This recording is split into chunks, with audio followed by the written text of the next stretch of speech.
Right, so I decided to do something a bit different for today. Usually it's political. I mean, this one's slightly political, but it's more of an interest. I had to do a small presentation today in my class on something I'm enjoying so far in the Stuart period of things, and the most interesting thing to me is this group called the Diggers or the True Levelers. Basically, what they are, they're a radical group who formed out of the New Model Army. They were led by William Everard, and they left their mark, and it's quite interesting actually as I explain who they are a bit more. You start to see really their socialist roots, and you can really see why some Marxist historians, especially, call it the English Revolution rather than just the English Civil War and the interregnum. Right, so I'm going to start off with St George's Hill. Bear in mind, I get my information from The World Turned Upside Down, just there for you. It's by Christopher Hill. It's World Turned Upside Down, Radical Ideas During the English Revolution. He's a Marxist historian. I happen to really like the book, so I thought I'd just blabble on about what I've picked up from it. So, St George's Hill is in Walden-on-Thames, the parish of that, which Walden-on-Thames is next to Kingston and just slightly north of London.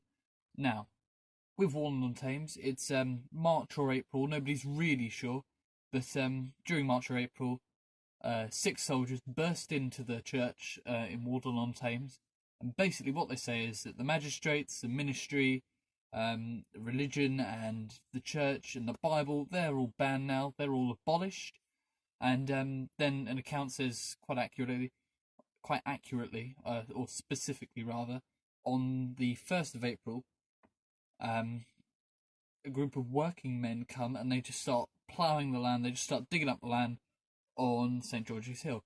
Now, the fact is March or April, and then quite specifically says 1st of April for the working men. I don't know. I think that it would work more if you had the soldiers come and give their radical ideas, and then you had the men the same day do that, because they were either influenced by the radical ideas or were the soldiers just not dressed up or something or other. It seems very baffling to have two quite separate dates for both events. I forgot to mention this is 1649. It's this happening in 1649, the couple of months after King Charles gets his head chopped off. So, St George's Hill, group of men start digging up the land. It's wasteland, but it's symbolic because at this point in time you've got enclosure. So you start to see the rise of wage slaving, and the common land is now gone. So it's the common man, the working man, trying to get his common land back, because it's for all people, not the gentry at the time. Now, I think it's also quite nice to know, and also strengthens that relationship between soldier and the workers.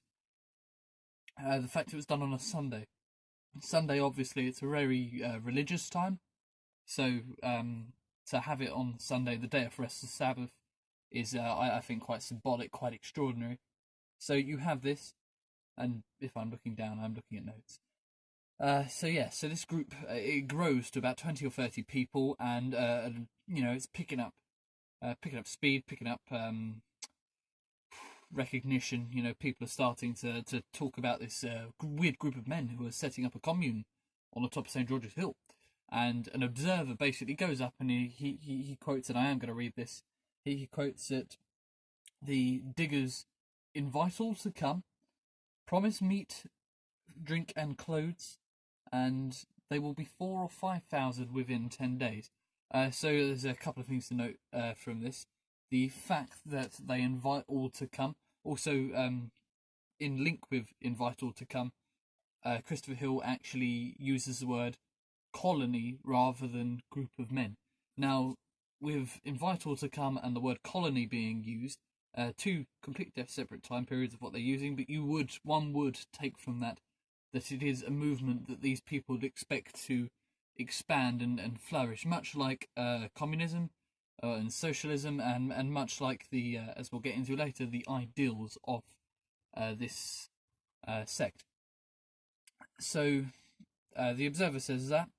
He says they promise meat, drink, and clothes, which we'll get onto in a minute, and there will be 4,000 or 5,000 within 10 days. And this is where we get onto it in a minute. The fact that there'll be 10,000 in a couple of days is quite significant. Also, the fact that they're promising meat, drink, and clothes is because Walton-on-Thames is right next to Kingston, and Walton-on-Thames and Kingston are right next to London. Why is this important? Well, because Kingston, since about 1588, has been quite radical. It's been growing in radicalisation, I guess, since 1588, and this is 3/4 of a century later on, since 1588. So from then, and you've got multiple growing radical incidents happening in Kingston, so it's quite a radical, iffy area, if you like. So if you've got a radical sect on a hill right next to another parish, and these people hear word, they're like, oh, you know what, I think we should go for that idea. Not only this, have you got the radical sphere of influence right next door, below you, you've got London. And London, in this period, has a lot of poor people in it, has a lot of vagrants, has a lot of settled poor too. And I'm sorry, but if you're a poor person and you hear that there's work available, drink available, clothing and housing available, just a couple of miles above you, just a couple of miles walk, you're going to want to go. So this worries many of the landowners and gentry and aristocracy as such in the area. Now, what I find quite puzzling is in Hill's book, he says that Thomas Fairfax and Oliver Cromwell weren't actually that bothered about the diggers being there, not nearly as bothered as the landlords. However, in other sources that I've read, Cromwell, Fairfax, and the whole upper class of society who are trying to implement their republic are really worried about this, because you've got to remember, time of the king, he's gone now. It's basically a free-for-all for whoever can get their ideas across first. King's gone, we can do what we want. So you've got, obviously, your New Model Army elites and your parliamentarians who are trying to establish this republic. They're really, really scared and worried about this movement. A leveller movement actually happened in 1648 or 7, pretty sure it's 48, and Fairfax was like, no, right, stop it. Bear in mind that was the New Model Army, so it was a bit of mutiny, but still, the fact that these are the true levellers and, openly calling themselves, you'd think they'd be a bit more worried, but I digress. You got Kingston, radical, London, poor, Walton-on-Thames / St George's Hill, hot spot for, if you're poor, you just want to go there. But the landlords prevail, unfortunately, and I'm being biased. The landlords prevail, and they manage to get the colony kicked off. They start to destroy the colony, and by 6th April of 1650, any remaining people have been forced off the land, and villages. Ignore that. Any remaining people who are in the colony have been forced out, and any buildings, not villages, buildings, have been burnt. But they go and make a new colony in Cobham, in Surrey. So, St George's Hill was, although not long term in terms of its survival, still quite extraordinary and quite very radical for the time. I'm just going to quickly flip over my note sheet because it's got all my other notes on it. But yeah, so that's St George's Hill. That's the diggers' first kind of, action, if you like. Now I'm just going to give you a couple of a generalisation of who the diggers actually are. I should have done it first, but I wanted to do St George's Hill because that sort of establishes, in your mind, you're able to make up what you're thinking of these people. Now I'm going to give you who these people kind of actually are. I mean, yes, okay, it's going to be from a biased opinion, but still you can infer and you can really see why I think the way I do about these kind of people. So they're pacifists. They're opposed to violence, which would make sense considering on St George's Hill they're not violent towards the landlords. They do eventually get up and go without a struggle. despite the landlords at the time thinking that a couple of raids going on were actually their fault. But they continued after they left the common. So, yeah, they're pacifists.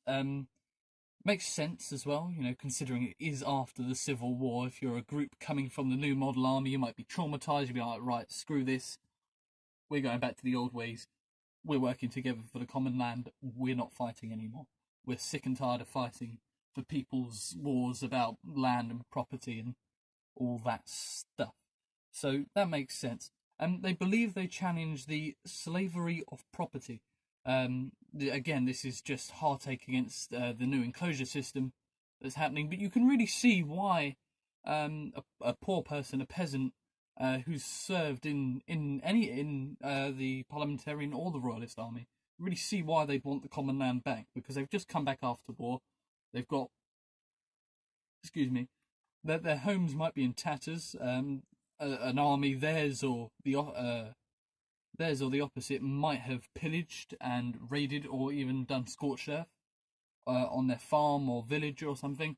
And so the idea of having a free working lifestyle where you're working for each other and getting what you need is very idealistic at this point, and you can see why these people gained quite a significant amount of numbers during their time at St. George's Hill.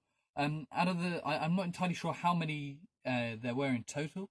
However, I do know 73 names are known of people in that colony alone. So 73 names, it won't sound like a lot, but I mean, for a year of just staying there and having a radical idea, you've got to admit, it's quite good.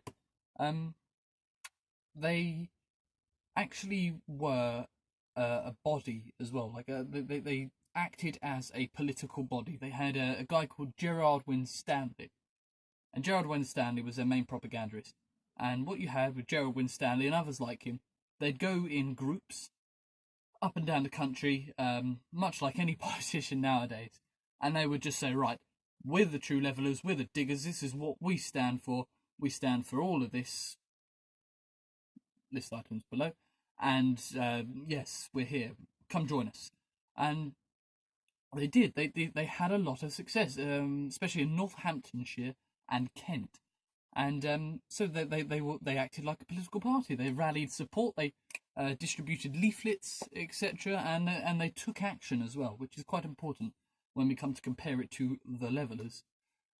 So they had success about that. Now, Gerard Winstanley, as I mentioned earlier, is the main propagandist, and he wrote something in 1651 called The Law of Freedom in a Platform. Now, this Law of Freedom in a Platform in 1651 was basically Gerard Winstanley putting forward the ideas of what the True Levellers stood for, what they actually wanted.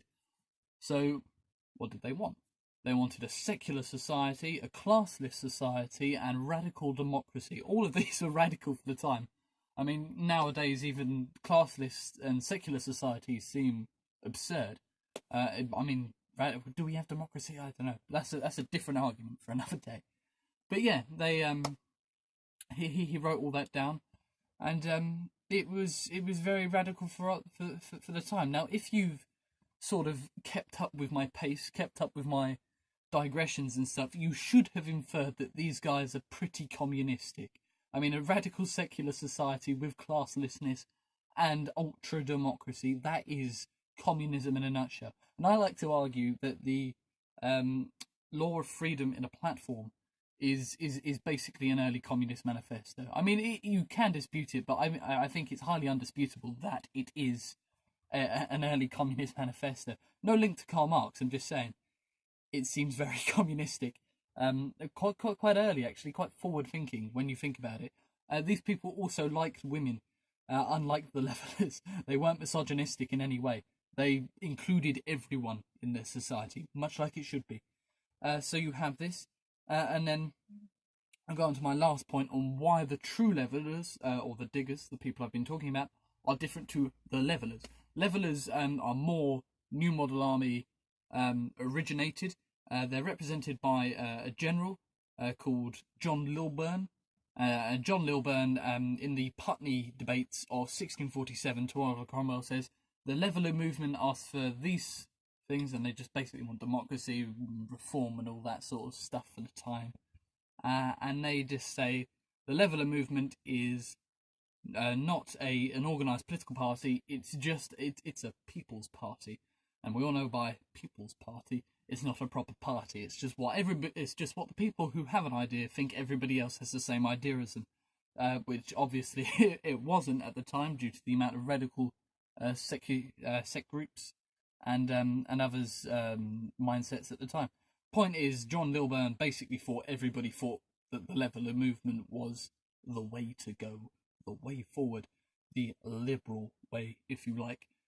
But this is what makes it different from the True Levellers, the fact that the True Levellers actually took action, actually organised themselves into a political party, and in many ways, by taking action on St. George's Hill, were revolutionary and not reformist, unlike the Levellers. So that's just me ranting about the True Levellers. I hope you enjoyed it.